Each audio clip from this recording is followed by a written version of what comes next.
सच्चिदानंद रूपाय विश्वोत्पत्त्यादि Hathaway तापत्रय विनाशाय श्री कृष्णाय वयं नमः। वागीशाय यस्य वदने लक्ष्मीर्यस्य च वक्षसि यस्यास्ति हृदये संवित् तं नृसिंहम् अहं भजे। जन्माद्यस्य यतोऽन्वयाद् इतरतश्चार्थेष्वभिज्ञस्वराट् तेने ब्रह्महृदाय आदिकवये मुह्यन्ति यत्सूरयः। तेजो वारिमृदां यथा विनिमयो यत्र त्रिसर्गो मृषा धाम्ना स्वेन सदा निरस्तकुहकं सत्यं परं धीमहि।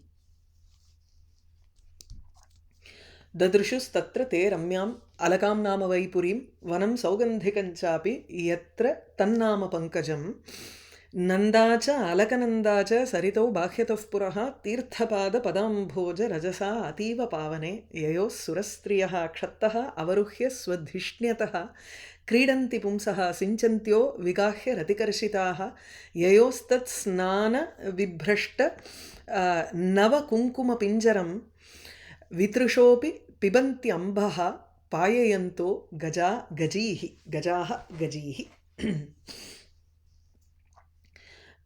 தக்ஷயஜ்ஞ விநாசத்துக்கு அப்புறம் தேவர்களும் போய் பிரம்மாவிடம் முறையிட பிரம்மா அவர்களையும் அழிச்சுண்டு கைலாசத்துக்கு போகலாங்கிறார். ஏன்னா இதை தீர்க்கறதுக்கு பரமேஸ்வரனை தவிர வேறு யாரும் சரியான பர்சன் கிடையாது அப்படின்னு தீர்மானம் பண்ணி பரமேஸ்வரனை பார்க்கறதுக்கு கிளம்புறா. முதல்ல அங்கே கைலாசத்தினுடைய வர்ணனை, கைலாச வர்ணனை முடிஞ்சு பிரமாதமாக இருக்குது. கைலாசத்துக்கு கேட்க வேணுமா? ஒன்று ஏற்கனவே இயற்கையாகவே அங்கே ஒரு பெரிய சாநித்தியம் உடைய ஒரு இடம். ஏன்னா சித்தர்களும் கிம்புருஷர்களும் கந்தர்வர்களும் வசிக்கக்கூடிய ஒரு ஹிமவத் பர்வதம். அந்த ஹிமவத் பர்வதத்தினுடைய ஒரு பிராந்தத்தில் இருக்கும் அலகாபுரி, அலகாபுரியினுடைய ஒரு சைடில் இருக்கிறது இந்த கைலாச பர்வதம். ஏன்னா குலபர்வதம்ங்கிறச்சு it is a ranges, mountain ரேஞ்சஸுக்கு குலபர்வதம்னு சொல்கிறது. அதில் இந்த ஹிமவத் பர்வதம்ங்கிறது it is a range of mountains. So which means அதில் இருக்கக்கூடிய ஒரு மலை நம்ம கைலாசம். அந்த கைலாசம் எப்படின்னா அதனுடைய ஒரு சைடில் அலகாபுரி இருக்குது. அந்த அலகாபுரியை சொல்கிறார்.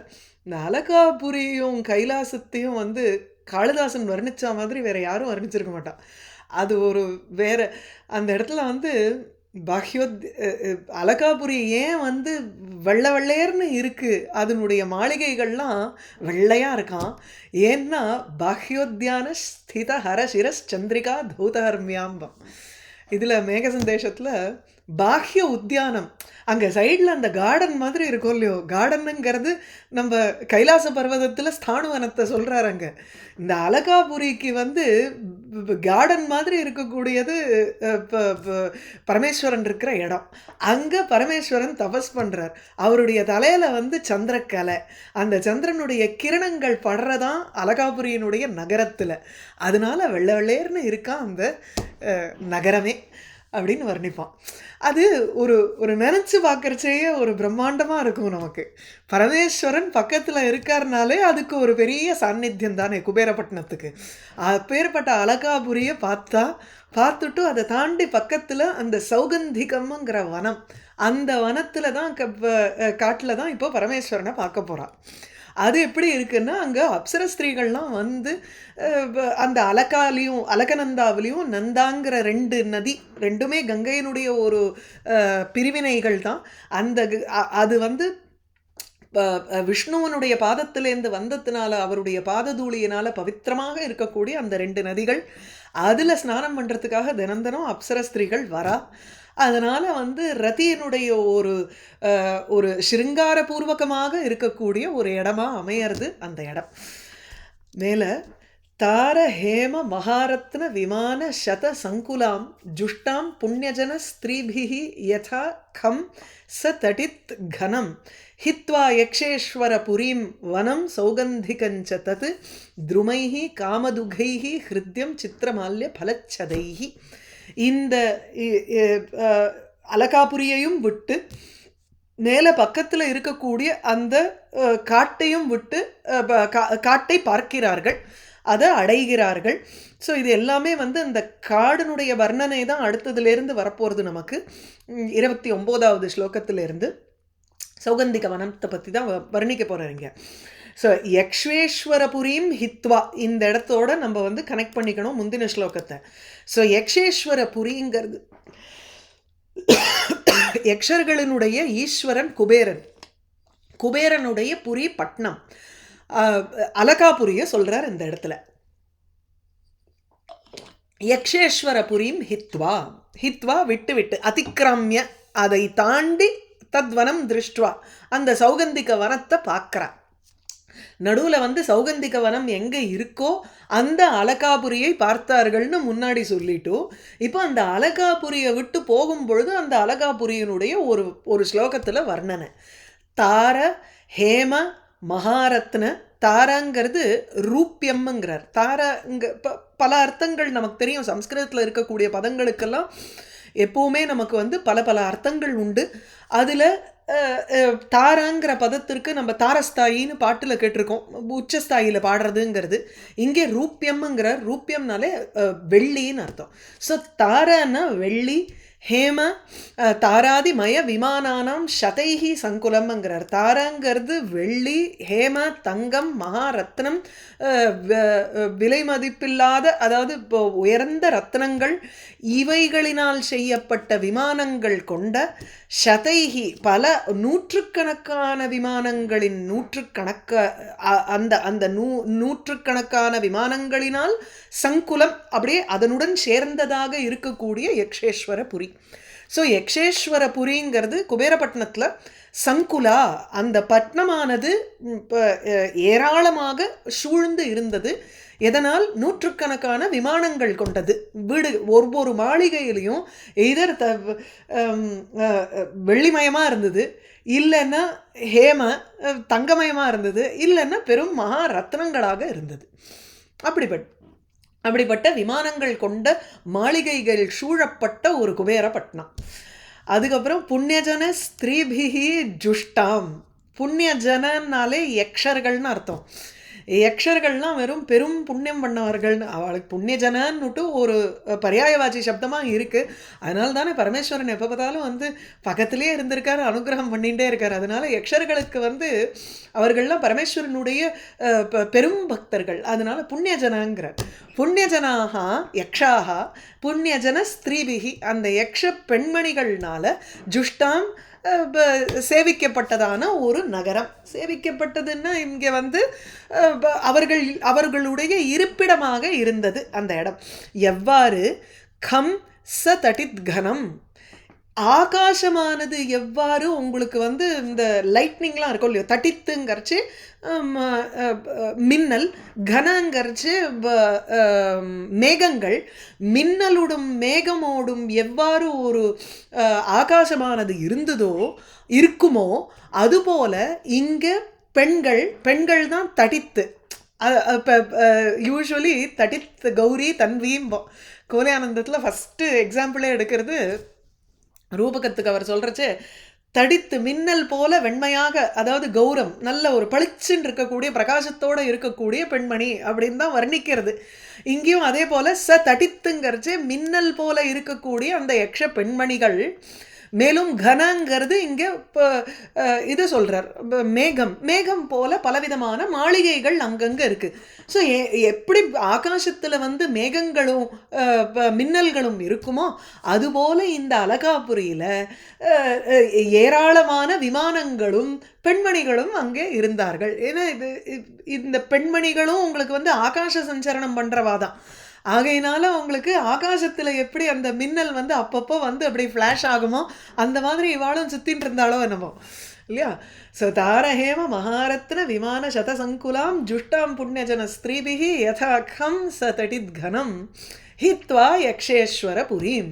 இப்பேற்பட்ட அந்த யக்ஷபுரியை வந்து தாண்டி விட்டு அதிக்கிரமிய தத்வனம் சௌகந்திகம் ச அந்த தே தேவாக ஆராத் தத்ருஷுஹு இது சதுர்த்தேன அன்வயா. இதிலேருந்து 4வது ஸ்லோகத்தில் வந்து உங்களுக்கு தேவாக தத்ருஷுஹுன்னு இருக்குது. அது எங்கன்னா 31வது ஸ்லோகத்தில் இங்கே த ஆராத் தத்ருஷுர் வட்டம் அப்படின்னுட்டு இருக்குது. அந்த இடத்துல தே ஆராத் தத்ருஷுஹு, அதோட நம்ம வந்து இப்போ இருக்கிற ஸ்லோகத்தை எல்லாத்தையும் கரெக்ட் பண்ணுறோம். தே அந்த தேவர்கள் எல்லோருமே ஆராத்து சமீபே அல்லது தூராத்து தள்ளி ஒரு இந்த காட்டை பார்த்துவிட்டு அதற்கப்புறம் தள்ளி ஒரு பெரிய ஆலமரத்தை பார்க்க போறா. அந்த ஆலமரத்துக்கு அடியில் தான் வந்து பரமேஸ்வரன் உட்காந்துட்டு இருக்க போறார் இப்போ. ஸோ இங்கே முதல்ல அந்த காட்டை பார்த்துட்டோங்கிறதுக்கு வரப்போகிறது. என்ன காட்டு? சௌகந்திகம் வனம். ஸோ அந்த சௌகந்திகாங்கிற புஷ்பங்கள் இருக்கக்கூடிய அந்த காடு, அதனால அந்த காட்டுக்கும் அதே பெயர். ஸோ சௌகந்திகம் வனம். அது எப்படி இருந்தது? ஹிருத்யம், ரொம்ப மனதை கவரக்கூடியதாக இருந்தது. எதனால்? துருமைஹி காமதுகைர் ஹிருத்யம் சித்திரமால்ய பலச்சதைஹி. சித்திர மால்ய பலச்சதைஹி. சித்திர பல வர்ணங்களை கொண்டதான மால்யம்ங்கிறச்சு மாலைக்கு தகுந்ததாக இருக்கக்கூடியதுன்னு அர்த்தம். மால்யம்னா புஷ்பம்னு அர்த்தம். மாலாங்கிறது கார்லண்ட். மால்யன்னு நம்ம வியுற்பத்தி சில சமயம் மால்யம்ங்கிறதையே நம்ம வந்து ஒரு பூமாலைக்கே சொல்லுவோம். அதை இந்த இடத்துல வியுற்பத்தி படி பார்க்கும் பொழுது மாலைக்கு உகந்ததாக இருக்கக்கூடியதுன்னு எடுக்கும் பொழுது புஷ்பங்களை சொல்றார் இந்த இடத்துல. சித்திர பல வண்ணங்களை கொண்ட ஒரு புஷ்பங்கள், பலவிதமான பழங்கள், சதங்கரிச்சே பத்ராணி, இப்போ இலைகள், இவைகள் எந்த மரங்களில் இருக்கின்றனவோ அப்பேற்பட்ட மரங்களினால், மேலும் அந்த மரங்கள் எப்படின்னா காமதுகைங்கிற விருப்பத்தை சுரக்கக்கூடியதான மரங்கள் எல்லாம் கல்பக விருட்சமாக இருந்தது. அதனால் சித்திர மால்ய பல சதைஹி காமதுகைஹி துருமைஹி ஹிருத்யம். அந்த சௌகந்திக வனம்ங்கிறது ரொம்பவும் மனதை கவரும்படியாக இருந்தது. பலவிதமான பல வண்ணங்களை கொண்ட புஷ்பங்கள், பழங்கள், இலைகள், இவைகளை கொண்ட காமத்தை கொடுக்கும், அதாவது கல்பக விருட்சம் போல் விளங்கக்கூடிய மரங்களினால் மிகவும் ஒரு ஹிருத்யம், மனசுக்கு பிடிச்சதா இருந்தது அந்த காடு. ஹித்வா யக்ஷேஸ்வரபுரீம் வனம் சௌகந்திகஞ்சதது துருமை காமதுகைர் ஹிருத்யம் சித்திர மால்ய பலச்சதைஹி ரக்த கண்ட खग अनीक स्वर मंडित षट्पदम कलहंस कुलप्रेष्ठम खरदंड जलाशयम. இதெல்லாம் ஒவ்வொன்றும் 3 விசேஷண பதங்கள் இருக்கு. இந்த 3 பதமுமே உங்களுக்கு வந்து வனத்துக்கு தான் அட்ஜெக்டிவா போகிறது. அந்த காடு மேலும் எப்படி இருந்தது? ரக்த கண்ட ககானாம் அனீகஸ்யங்கிறார். ரத்த கண்டனாலே கழுத்து வந்து நல்ல ஒரு இனிமையான குரலை கொண்டதான குயில்கள். அந்த குயில் எனும் ரத்த கண்ட எனும் கக பறவைகள், குயில் எனும் பறவைகளின் அநீக பெரிய ஒரு சேனை, பறவையினுடைய சேனை அங்கே இருக்குது. அதனுடைய ஸ்வரத்தை அலங்காரம் பண்ணுற மாதிரி அல்லது அதனுடைய ஸ்வரத்தினால் அலங்கரிக்கப்பட்ட வண்டுகள். முதல்ல அந்த குயிலினுடைய சத்தம் இருக்குது, அந்த குயிலுக்கு யசபாட்டு பாடுற மாதிரி அங்கே வண்டுகளினுடைய ரீங்காரம் இருக்குது. அதை போஷிச்சா மாதிரி இருக்கா இந்த குயிலினுடைய சத்தம். ஸோ ஸ்வரைஹி மண்டித ஷட்பதாகங்கிறச்சு ஷட்பத ஸ்வராகா எஸ்மின்னு எடுத்துக்கிறோம். எந்த காட்டில் வண்டுகளினுடைய ரீங்காரமானது குயில் எனும் ஒரு பறவையினுடைய ஒரு சேனை இருக்கே, அதாவது அத்தனை குயில் இருந்து தான் அங்கே. அப்படியே அந்த குயிலினுடைய இன்னிசையெல்லாம் இந்த வண்டினுடைய ரீங்காரத்தை அலங்கரணம் பண்ணுற மாதிரி இருந்து தான் அப்படிப்பட்ட ஒரு காடு. ஸோ ரக்த கண்ட ககானீக ஸ்வரமண்டித ஷட்பதம் கலஹம்ச குல பிரேஷ்டம். கலஹம்ச குலசிய பிரேஷ்டம். பிரேஷ்டன பிரியஸ்ய அந்த சூப்பர்லேட்டிவ் சொல்கிறோம் இல்லையா, பிரியஹா பிரியதரஹா பிரியதமஹான்னு சொல்கிறோம். பிரியஹா பிரேயான் பிரேஷ்டா இப்படியும் சொல்லலாம். அந்த கம்பேரிட்டிவ் சூப்பர்லேட்டிவை நம்ம இந்த இஷ்டன் பிரத்யம் போட்டும் சொல்லலாம். பிரியாவுக்கு பிரேஷ்டன்னு அர்த்தம். அப்படின்னா மிகவும் விரும்பி ரொம்ப ஒரு பிடித்தமானது இந்த இடமா இருந்தது. எதுக்குன்னா கலஹம்ச, நல்ல அன்னபக்ஷிகளுக்கு. கலஹம்சனாலே இந்த ராஜஹம்சம்ங்கிற மாதிரி சொல்கிறோம் இல்லையா, அந்த அன்னபக்ஷிகள் அங்கே நிரம்பி இருக்குங்கிறா இதில் ஹிமவத் பர்வதத்தில். அப்படி அன்னபக்ஷிகளினுடைய கலஹம்ச குல, அன்னபக்ஷிகளின் குலம் கூட்டத்திற்கு மிகவும் பிடித்தமான காடு பிரேஷ்டம் வனம். கர தண்ட ஜல ஆசயம், ஜலாசயம். ஜலாசயம்ங்கிறது குளங்கள். அங்கு இருக்கக்கூடிய குளங்களில் நிறைய பத்மங்கள் இருக்குது. அந்த தாமரை பூக்கு இங்கே பதம் எப்படி போடுறாருன்னா கரதண்டங்கிறார். கரனாலே சொரசொரப்புன்னு அர்த்தம், ரஃப்பாக இருக்கக்கூடியது. ரஃப்பாக அதனுடைய தண்டம் இருக்குது. நாளதண்டம் அதனுடைய அந்த தண்டு இருக்கே, தாமரை தண்டு. தாமரை தண்டு ஸ்மூத்தாக இருக்காது உங்களுக்கு. தாமரை எவ்வளவுக்கு எவ்வளவு சௌகுமாரியமாக இருக்கோ அவ்வளவுக்கு அவ்வளவு அந்த நாளத்தில் வந்து முள் இருக்குன்னு பேர். இந்த சிறு முள், அதாவது இந்த வெண்டைக்காலெல்லாம் இருக்கிற மாதிரி முள் அந்த தாமரை தண்டில் இருக்குங்கிறா பார்க்கணும் இல்லையா. ஒரு ஒரு ஒரு அதனால சொரசொரப்பாக இருக்குங்கிறா. கரதண்ட சொரசொரப்பான ஒரு தண்டம் நாளத்தை கொண்டது. ஆகையினால இது வந்து ரூಢியா, அதாவது கன்வென்ஷனில் நம்ம எப்படி இதுக்கு அர்த்தம் எடுத்துப்போம்னா பத்மம் தாமரைன்னு எடுத்துப்போம்.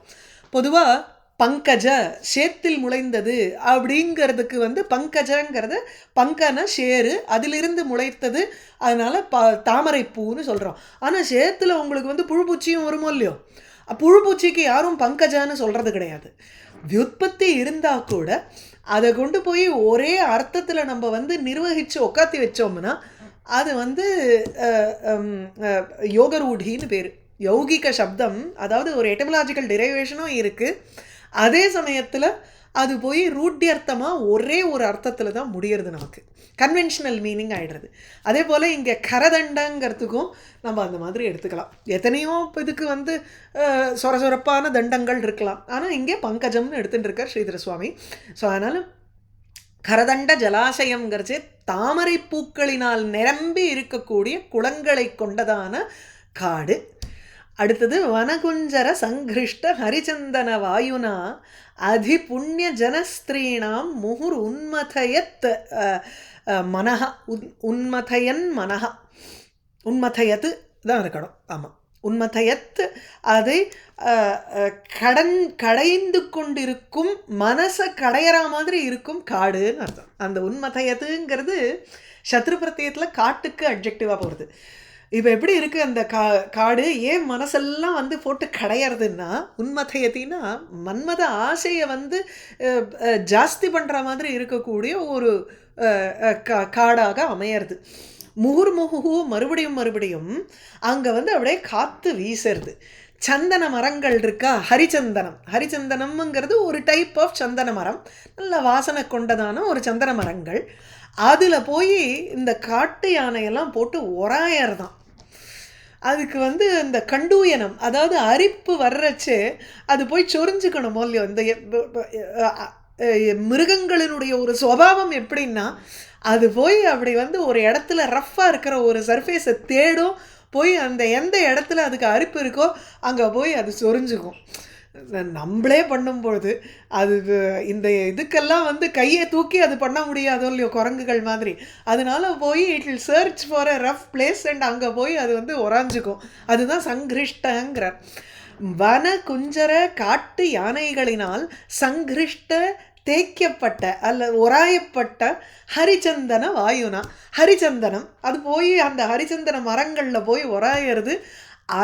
அதில் பட்டு வர்ற காற்று அவள் அப்படியே கமகமான ஒரு சந்தன வாசனத்தோடு வருது அந்த காற்று. அப்படி ஹரிச்சந்தன வாயுனா இந்த காற்று இப்போ என்ன பண்ணுறது, ஏன்னா சந்தனம், மைல்டு ப்ரீஸ், இதெல்லாம் வந்து உங்களுக்கு உத்தீபன விபாவனங்கள். உத்தீபன விபாவனம் ஒரு ஒரு it kindles the effect of passion in the மைண்டில். ஒரு காம்னஸ் வருது, ஒரு சந்தோஷம் வருது மனசில். ஆகையினால புண்ணியஜன ஸ்திரீனாம், புண்ணியஜன அந்த யக்ஷ ஸ்திரீகள், யக்ஷ பெண்மணிகளினுடைய மனஹா மனதை வாயுனா வாயுவினால் அதிகம் முகு உன்மதயத், அதினா அதிகமாக எவ்வாறு உண்டோ அவ்வாறு அப்படின்னு எடுத்துக்கிறார். ஸோ இங்கே அதிகமாக இந்த மரங்களினுடைய சம்பந்தத்தினால வரக்கூடிய வாயு இருக்கே, துருமாகா தத் சம்பந்தினா வாயுனா, இந்த ஹரிச்சந்தன மரங்கள் அந்த யானைகள் போய் அதில் உராய அந்த மரங்களினுடைய சம்பந்தப்பட்டு ஒரு வாயு அடிக்கிறது. அந்த காத்துனால யக்ஷஸ்திரீகளினுடைய மனசானது அதிகம் உன்மதையது, மனதை அதிகமாக கடைகின்றதான ஒரு காடு. வனகுஞ்சர சங்கிருஷ்ட ஹரிச்சந்தன வாயுனா அதிபுண்ணியஜன ஸ்திரீணாம் முகுருன்மதயன் மனஹ வைதூரிய கிருத சோபானாக வாப்பியா உத்பல மாலினீஹி பிராப்தம் கிம் புருஷைர் திருஷ்டுவா தே ஆராத் தத்ருஷுஹு வட்டம். இந்த திருஷ்டுவா தான் உங்களுக்கு அந்த காட்டை பார்த்து விட்டுங்கிறது வருது. மேலும் எப்படி இருக்குது அங்கே நிறையா வந்து ஓடை இருக்குது. அதாவது இந்த வாய்க்கால் மாதிரி இல்லாத இன்னும் கொஞ்சம் பெருசாக இருக்கக்கூடிய வாபிங்கிறது மேன்மேடுன்னு சொல்கிறோம். இயற்கையாக இல்லாத இதெல்லாம் வந்து செயற்கையாக இருக்கக்கூடிய குளங்கள். பொதுவாக வாபிங்கிறதெல்லாம் உங்களுக்கு இந்த உத்தியானத்தில் இருக்கக்கூடியதாக இருக்கும். இதுதான் இப்போ இந்த இடத்துல அதனால தான் வைதூரிய ஸ்கிருத சோபானங்கிறார். அந்த குளத்தில் இறங்கிறதுக்கு வந்து அதாவது it could be a natural ஒரு வாட்டர் ரீசோர்ஸாகவும் இருக்கும். அந்த நேச்சுரல் வாட்டர் ரீசோர்ஸை சுற்றி நம்ம வந்து ஒரு கிருத்திரிமமாக செயற்கையாக சில விஷயங்களெல்லாம் அமைச்சோம்னா, இப்போ எப்படி ஒரு குளம் இருக்கும், குளம் வெட்டியிருப்பா, அது நேச்சுரலாக விடாது, அதை சுற்றி வந்து ஒரு படிக்கட்டு போட்டு அதில் வந்து செடி கொடிகள் வளர்த்தி அந்த மாதிரி பண்ணோம்னா தென் அது வந்து செயற்கையாக இருக்கக்கூடியது. அதனால அதுக்கு வாபின்னு பேர். ஸோ வாப்பியா இந்த வாபிகளை திருஷ்டுவா பார்த்து விட்டு, ஆக்சுவலி வாபீஹி அப்படின்னு இருக்கணும், இல்லைன்னா எந்த இடத்தில் வாப்பியா உத்பலமாலின்யா வாப்பியா உத்பலங்கிறது அந்த குவளைய புஷ்பம் இல்லையா, லிலிங்கிறோமே அது. அந்த குவளைய புஷ்பங்கள் கொண்ட ஒரு கொடிகள், அந்த கொடிகள் நிரம்பிய வாப்பியா குளங்கள். வைடூரிய கிருத சோபானாக, வைடூரியத்தினால கிருத அமைக்கப்பட்ட சோபானாக படிக்கட்டுகள் கொண்டதான அந்த குளங்களை கிம்புருஷைஹி பிராப்தம் வனம் திருஷ்டுவா, அந்த குளங்களையும் பார்த்துவிட்டு கிம்புருஷைஹி பிராப்தம் கிண்ணறர்களும் கிம்புருஷர்களும், அதாவது சில பேர் வந்து அஸ்வமுகம் மனுஷ்ய உடம்பு, சில மனுஷ்ய முகம் அஸ்வ உடம்பு, இப்படி தான் கிண்ணற கிம் புருஷ இப்படி ரெண்டு ஜாத்தியாக சொல்கிறார். இதிலெல்லாம் குமாரசம்பவம் வியாக்கியானத்தில் இவா ரெண்டு பேரையும் செப்பரேட்டாக சொல்கிறா. பட் பல இடங்களில் நீங்கள் வந்து பார்த்தீங்கன்னா இவா ரெண்டு பேரும் ஒரே டைப் ஆஃப் பீப்புள்னு சொல்லிடுறா. ஐதர் அஸ்வமுகம் அல்லது அஸ்வ ஷரீரம், ஏதோ ஒன்று. அவர்கள் தான் கிம்புருஷ. கிம்புருஷைஹி பிராப்தம், இந்த கிம்புருஷர்கள்னால சேவிக்கப்பட்டதான அந்த ஒரு காடு, அதை பார்த்து விட்டு. இதில் வந்து நமக்கு பிரச்சனை கிராமட்டிக்கல் ப்ராப்ளம் என்னன்னா, இந்த இடத்துல இந்த வைதூரிய கிருத்த சோபானாகங்கிறது முதல் விபக்திலையும் எடுத்துக்கலாம், ரெண்டாவது விபக்திலையும் எடுத்துக்கலாம், ப்ராப்ளம் இல்லை.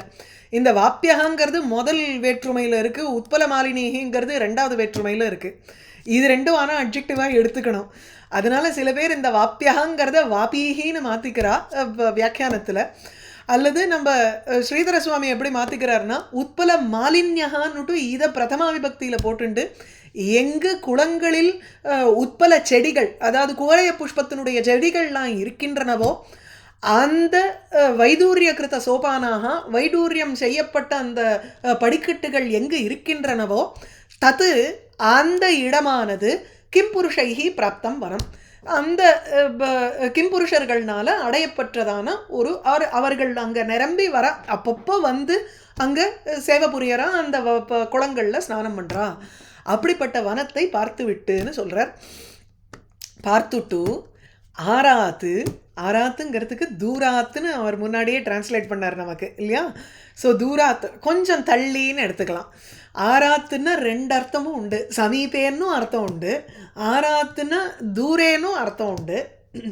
இங்கே எப்படி நமக்கு வந்து சௌரியமோ அப்படி எடுத்துட்டுலாம். கொஞ்சம் தூரக்குன்னு சொன்னால் தான் அந்த ஆலமரம் வந்து பெருசாக இருக்குதுன்னு நம்ம ஒரு வியூ பண்ண முடியும். ரொம்ப கிட்டக்க வந்துட்டோம் வச்சுக்கோங்களேன், அந்த expense of that banyan tree நம்மளால் வந்து கிரகிச்சிக்க முடியாது.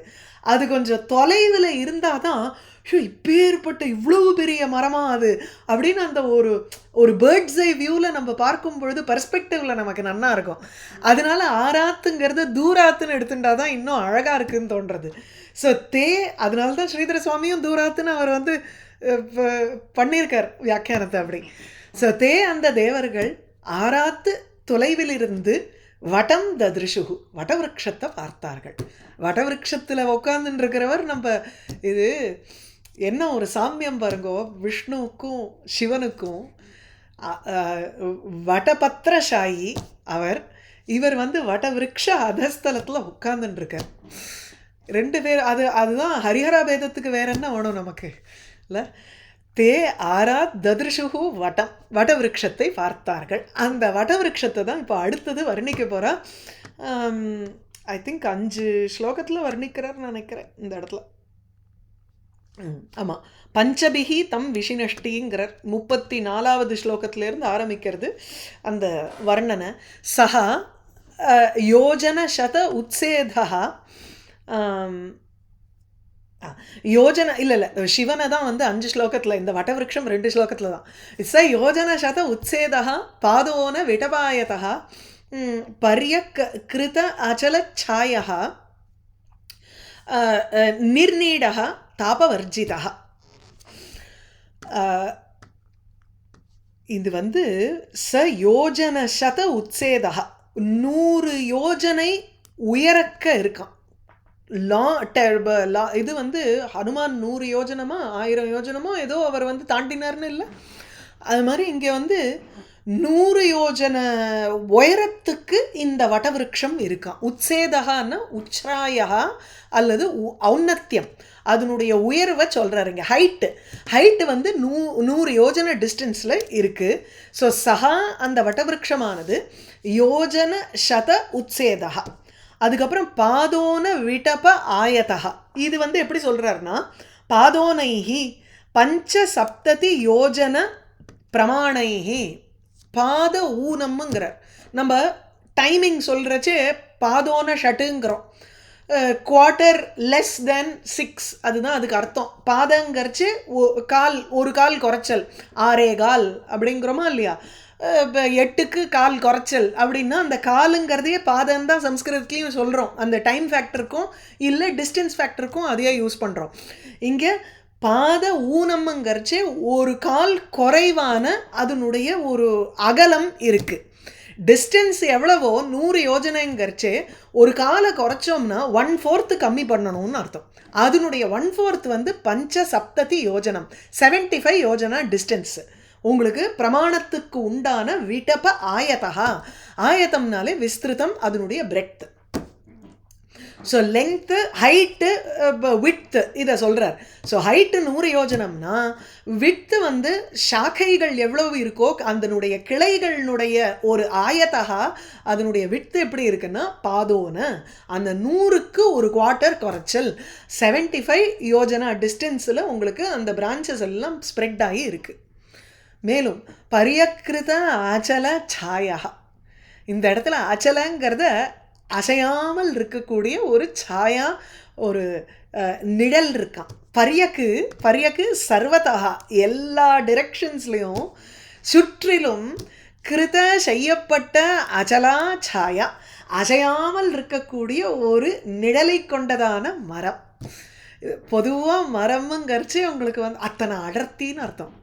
அவ்வளவு அடர்த்தியாக இருக்குது. காற்று வந்து அப்படியே வீசினா கூட, அந்த இலைகள் அசைஞ்சா கூட நிழல் அசையலை.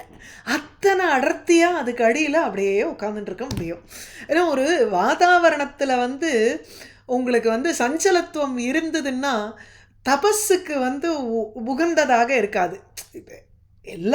அதையும் தாண்டி வந்து யோக நிலையில் இருக்கக்கூடியவர் பரமேஸ்வரன். அது ஒரு வர்க்கம் இருக்க கூட எத்தனையோ பேர் உட்காந்துட்டு அங்கே பண்ணுறாளோ இல்லையோ. பகவான் இருக்கிற சந்நிதியில் நம்மளும் உட்காந்துட்டு நம்ம தபஸ் பண்ணுவோன்னு போய் நம்ம அங்கே வந்து எதுக்காக கோவிலுக்கு போய் உட்காடுறோம்? அந்த இடத்துல ஒரு சாநித்தியம் இருக்குங்கிறதுனால தானே அங்கே போய் கூட உட்காந்துட்டா நமக்கு கான்சன்ட்ரேஷன் இன்னும் ஜாஸ்தி ஆகிறதுங்கிறதுனால தானே. எத்தனையோ பேர் வந்து உட்காந்த தீர்த்த ஸ்தலமாக இருக்குது, அதனால் அங்கே போய் உட்காந்தோம்னா நமக்கு ஒரு கான்சன்ட்ரேஷன் ஜாஸ்தி இப்படின்னு நினச்சிட்டு எத்தனை பேர் அந்த யோக பாதையில் இருக்கக்கூடியவர் பரமேஸ்வரனுடைய பக்தர்களாக இருக்கிறவர்கள் அங்கே வந்து உட்காரும் பொழுது அங்கங்கே சஞ்சலம் இல்லாத இருக்கணும் இல்லையோ. பரமேஸ்வரனுடைய ஒரு சாநித்தியத்தில் அங்கே அந்த வடவிருட்சத்தினுடைய சாயா பரியக்கிருதம் சுற்றிலும் இருக்கக்கூடிய நிழல் அச்சல அசைவில்லாத இருந்த ஒரு நிழலாக இருந்தது. நிர்நீடகா, இது இல்லை ஒன்றும் அங்கே வந்து நெஸ்டெல்லாம் எதுவும் கூடெல்லாம் எதுவுமே கட்டலை. அந்த இதில் வந்து அந்த மரத்தில் எதுவுமே கூடு கட்டலை. தாப வர்ஜிதா, அடர்த்தியாக இருந்துட்டு கவர் பண்ணுறதுனால நமக்கு வந்து ஒரு தாபமும் இல்லை. அந்த இடத்துல சூரியனுடைய தாபம் அங்கே வி டோன்ட் எக்ஸ்பீரியன்ஸ் தட், அவ்வளோதான். ஷூடே இல்லாமல் இருந்தது அந்த வடவிருட்சமானது. நிர்நீடகா, நீட எந்த ஒரு பறவையும் அங்கே வந்து ஒன்றும் கட்டலை, கூடு கட்டலை அந்த இடத்துல. இது வந்து திவ்ய விருட்சம்ங்கிறதுனால அந்த இடத்துல வந்து பறவைகளுக்கு ஆசிரியம் எப்படின்னா கூடு வந்து கட்டி அங்கே பண்ணி அந்த மாதிரி கிடையாது. வந்து பறவைகள் உட்காரமா இருக்கும், எல்லாம் சித்த புருஷாலாக இருப்பாள். அதனால் அந்த சித்த ரூபமாக இருக்கக்கூடிய பறவைகள் ஒன்றா அங்கே இருப்பாளே தவிர உங்களுக்கு வந்து கூடு கட்டி குடுத்தல் நடத்துகிற பறவைகள் அங்கே கிடையாது பரமேஸ்வரன் இருக்கிறதுனால. ச யோஜன சத உத்சேதா பாதோன விடபாயதா பரியகிருதாச்சலச்சாயா நிர்நீட ஸ்தாபவர்ஜிதா தஸ்மின் மகாயோகமயே முமுக்ஷு சரணே சுராக தத்ருஷு சிவமாசீனம் தியக்தாமர்ஷ இவ அந்தகம். சாட்சாத் யமன் தன்னுடைய கோபத்தை விட்டுட்டு உட்கார்ந்து தபஸ் பண்ணா எப்படி இருப்பாரோ அந்த மாதிரி இருக்கக்கூடிய பரமேஸ்வரனை பார்த்தார்கள். அது எதுக்குன்னா அவருக்கு உள்ளுக்குள்ள ஜென்ரலி யமன் போல இருக்காருன்னா இவர் தான் வந்து ருத்ரமூர்த்தி, பின்னாடி வந்து லோகத்தை சம்ஹாரம் பண்ணுற மூர்த்தியாக இருக்கிறவர். அந்த உள்ளுக்குள்ள அந்த ஒரு கேப்பபிலிட்டி நமக்கு வந்து தெரியும் இல்லையா, அதை வந்து அப்படியே விட்டுட்டு அந்த கோபத்தை விட்டுட்டு இன்னைக்கு வந்து அப்படியே உட்காந்துட்டு இருக்கார். ஏன்னா this is not the time for that அப்படின்னு பகவானுக்கு தெரியும். இது அதனால அவர் வந்து யோக நிலையில் இருக்கக்கூடிய பரமேஸ்வரன். ஸோ தஸ்மின் மகா யோகமயே முமுக்ஷு சரணே வடவிருக்ஷே, அந்த வடவிருக்ஷம் எப்படி இருந்ததுன்னா மகா யோகமயே, ஒரு பெரும் யோகத்திற்கு உகந்ததாக இருக்கக்கூடியது, யோகமயமான ஒரு அதான் திவ்யரூபமான ஒரு வடவிருக்ஷம் தானே சொன்னோம். ஸோ தஸ்மின் மகா யோகமயே முமுக்ஷு சரணே, முமுக்ஷூணாம் சரணே ஆசிரயே, மோக்ஷம் வேணும்னு ஆசைப்பட்டு வரக்கூடியவர்களுக்கு இதுதான் ஒரு சரணாகதி ஸ்தானம். அப்படி சரணம்னா வீடுன்னு இன்னொரு அர்த்தம். முமுட்சுகளுக்கெல்லாம் இதுதான் வீடு, இங்கே தான் வந்து தங்கணும்னு அவளுக்கு. அதனால்தான் வந்து பரமேஸ்வரன் சின்முத்திரையை காமிச்சுட்டு உட்காந்துட்டு இருந்தார்னா சிஷ்யாஸ்து சின்ன சம்சயங்கள்லாம் விலகி மோட்சம் அடைய முடியும். ஆகையினால மோட்சத்தை விரும்பக்கூடியவர்களுக்கு சரணமாக விளங்கும் இந்த வடவிருட்சத்தில் சுராகா தேவர்கள் எல்லோரும், ஆசீனம் உட்கார்ந்திருக்கக்கூடியவரும், தியக்த அமர்ஷம் இவ அந்தகம், அந்தகம் இவ யமனை போல் இருக்கக்கூடியவரும், தியக்த அமர்ஷா யஹ அந்தகா தத்துல்யம். இந்த இடத்துல யூஸ்வலி யமனுக்கு வந்து இது இல்லாத கோபம் இல்லாத யமன் இருக்கவே முடியாது. ஏதோ அந்த வரவழைச்சிக்கணும் இல்லையோ அந்த ஒரு கோபம். ஆக்சுவலி கோபம்ங்கிறது இல்லை, யமனுக்கு என்னென்னா அந்த சமயத்தில் அந்த உசுறு போன உடனே அந்த உசுரை எடுக்கணும், அந்த உசுருக்கு எடுக்க வேண்டிய ஒரு ஒரு ஒரு ஆக்ரகம் அவனுக்கு இருக்குது எப்போ பார்த்தாலும். அதுதான் அவனுடைய வேலை. அந்த வேலையில் நியமிக்கப்பட்டவன் யமன். ஆனால் அதே யமன் அந்த வேலையை பண்ணாத நச்சிகேதஸுக்கு வந்து உபதேசம் பண்ணுற யமன்னு யோசிச்சு பாருங்கோ. அப்போது அமர்ஷம் கோபமே இல்லாதவனாக தானே காட்சி இருப்பா. அதுதான் இங்கே பரமேஸ்வரனும். ஸோ தியக்த அமர்ஷம் அந்தகம் இவ, கோபத்தை விட்ட யமன் எவ்வாறு ஒரு காட்சியை அளிப்பானோ என தர்மதேவதை. தர்மதேவதைங்கும் பொழுது உங்களுக்கு வந்து எந்த ஒரு சஞ்சலமும் இல்லாத, ராகத்வேஷங்கள் இல்லாத, காமக்ரோதங்கள் இல்லாத, அப்படியே ஒரு ஸ்தித பிரஜனாக இருப்பார் யமன். ஆகையினால தான் நச்சிகேதஸ் போய் கேட்க முடிஞ்சது, அஸ்தித்யேக்க நாஸ்தித்யேக்க நீ தான் சரியானவன், எனக்கு பதில் சொல்லுங்கிறான் இல்லையா. அப்பேற்பட்ட யமன் போல விளங்கக்கூடியவரான சிவம் பரமேஸ்வரனை தத்ருஷுகு பார்த்தார்கள்.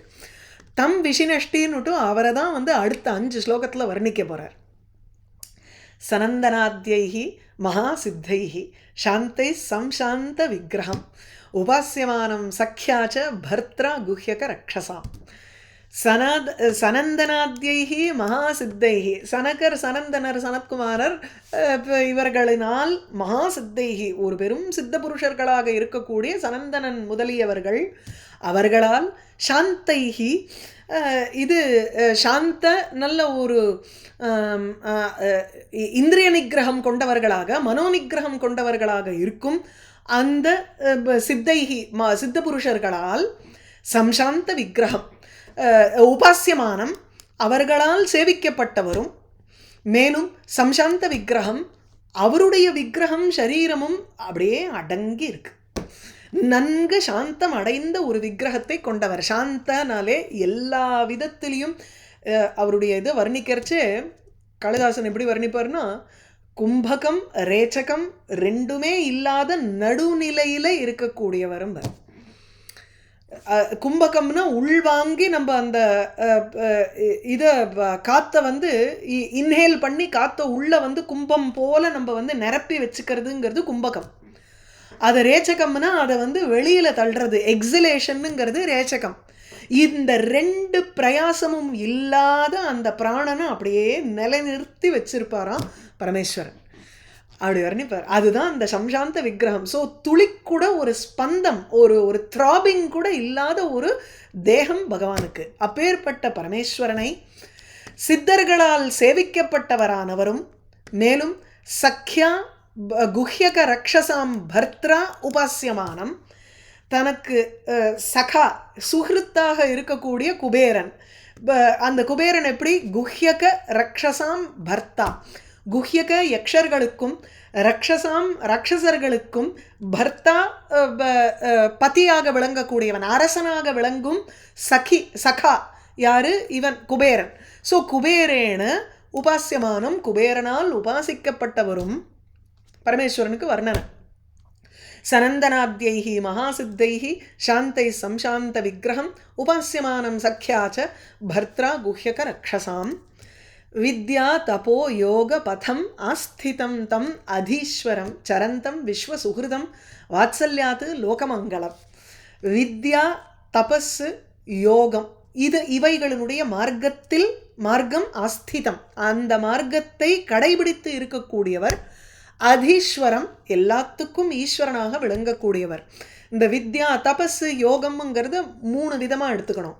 வித்யாங்கர்ச்சே உபாசனை, பலவிதமான இந்த உபாசனைகள்லாம் சொல்கிறோம் இல்லையா, மந்திர உபாசனைகள், அந்த உபாசனையை சொல்கிறது. தபஸுங்கிறது சித்த ஐகாகிரியம், மனசை ஒருங்கிணைப்படுத்துறதுங்கிறது தபஸ். இல்லை கிருச்சிர சாந்திராயணாதி அதெல்லாம் விரதம். இந்த தபஸுங்கிறது வெறும் மெடிடேஷனுக்கு சொல்கிறோம்.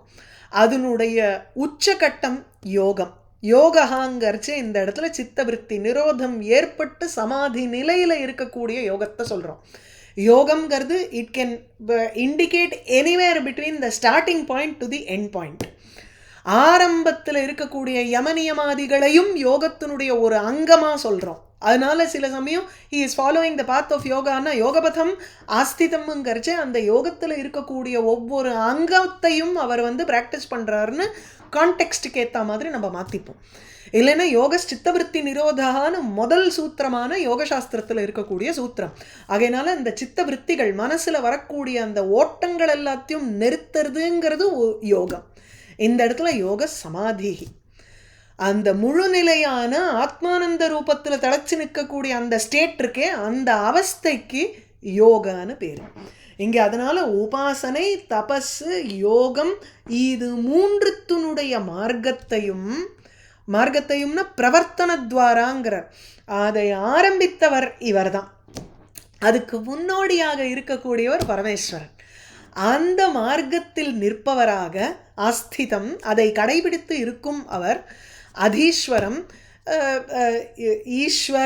ஈஸ்வரனுடைய ஈஸ்வரஹான்னா ஈஸ்வரனிடத்தில் அந்தர்யாமியாக இருக்கும் பரமேஸ்வரன். ஸோ அதாவது பரபிரம்மஸ்வரூபத்தில் விளங்கக்கூடியவர் அவர் தான். சிவம் சாந்தம் அத்வயம் அப்படின்னு ஸ்ருதி வாக்கியத்தில் சொல்லக்கூடியவர் பரமேஸ்வரன். சரந்தம் விஸ்வசுஹிருதம் வாத்சல்யாத் லோகமங்கலம். விஸ்வசுஹிருதம் உலகத்துக்கே நண்பன் போல விளங்கக்கூடியவர். அதாவது அதுதான் அந்தர்யாமின்னு சொல்கிறது. எல்லாருக்கும் வந்து பிடித்தமான வஸ்துன்னாலே எனக்கு ஃப்ரெண்டு அப்படின்னா இது வெளியிலெல்லாம் தேட முடியாது, நாமளே நமக்கு ஃப்ரெண்டு. அதுதான் வந்து உள்ளுக்குள்ளே இருக்கக்கூடிய அந்தர்யாமி ஆத்மஸ்வரூபம். விஸ்வசுஹிருதம் வாத்சல்யாத் லோகமங்கலம் சரந்தம். ஒரு வாத்சல்யம் அவருக்கு வந்து இங்கே லோகஸ்ய மங்களம் ஹிதம் தபோ வாத்சல்யாத் ஸ்னேகாத் ஆச்சரந்தம். இது தபஸில் இருக்கக்கூடிய ஒரு ஸ்னேகத்தினால இது இது ரெண்டு விதமாக, ஒன்று வந்து மேலே இருக்கக்கூடியதை எடுத்துக்கலாம், அந்த வாத்சல்யம்ங்கிறத எல்லாத்துக்கும் எடுத்துக்கலாம். அவருக்கு வாத்சல்ய பாவம் இருக்கிறதுனால உலகத்துக்கு இதுதான் மங்களகரமான விஷயம்னு காண்பிக்கிறதுக்காக இதை வந்து சரந்தம், இதை வந்து செய்கின்றார் அவர். இந்த இந்த ஒரு யோக மார்க்கத்தில் இருக்கார். இல்லைன்னா அவருக்கு ஒன்றும் யோகம் பண்ணணுங்கிறது கிடையாது. அது இந்த 11வது ஸ்கந்தத்தில் வந்து கிருஷ்ணன் உத்தவருக்கு வந்து உபதேசம் பண்ணாருங்கிறார்.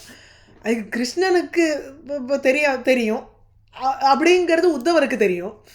உத்தவர் வந்து அந்த நிலைமைக்கு வந்தாச்சுன்னு கிருஷ்ணருக்கும் தெரியும். இதில் கிருஷ்ணர் எதுக்கு உத்தவருக்கு அட்வைஸ் பண்ணணும்? நமக்கு தான் அது, அவருக்கு இல்லை. லோக மங்களார்த்தம் அதுதான் இங்கே. பரமேஸ்வரன் அந்த யோக நிலையில் இருந்துட்டு தபஸ் பண்ணி ஒன்றும் சாதிக்க போகிறதில்ல.